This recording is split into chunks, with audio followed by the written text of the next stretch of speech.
Hello everybody, I'm Jakub from Video Games and Entertainment team. I'm gonna be honest with you, I'm gonna make it quick because I tend to over-content my presentations, so I'm gonna speed up through this. I'm gonna say a few words about the common pitfalls and obstacles in the VC agreements. These are based on my recent, let's say, experience from some VC deals that I helped my client with. I'm gonna say first about your goals. I mean, like your lawyer. Goals as a lawyer when you support your client in a VC agreement. What should you particularly take care about? I'm gonna say about what to focus when you see a draft VC agreement for the first time, when the investor sends it to you, when it is provided to you, or maybe when you draft it for yourself. I'm going to say what is the crème de la crème of this presentation. So what are the pitfalls and obstacles?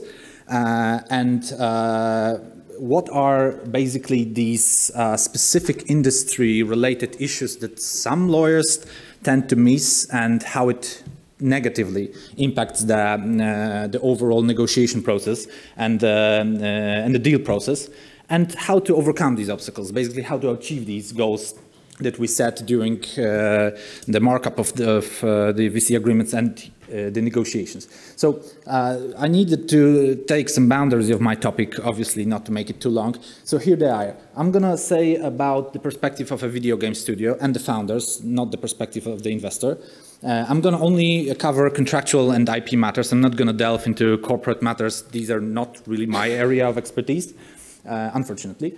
I'm going to say about transactions that have an international counterparty, because Polish-only transactions are pretty much specific. So when there's a Polish investor in a Polish studio, that's something different. And as for VC agreements, by this I mean shareholders agreement and share subscription agreement. So have this in mind when I say VC agreement.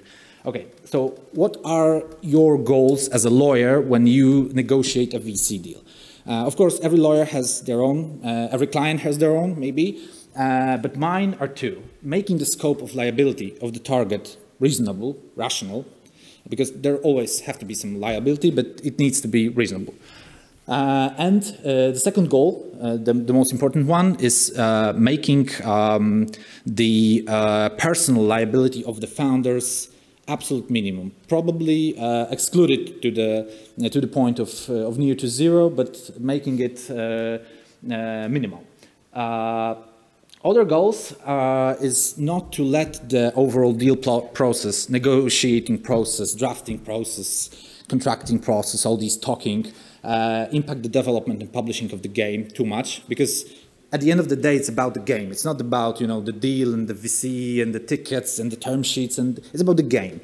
And to provide the funds and the resources by investor to fund the game, the development and publishing process. And the last goal, this is both a tool and the goal, I'm going to say a few words more about that in a minute, is clearing as much as you can during the deal itself.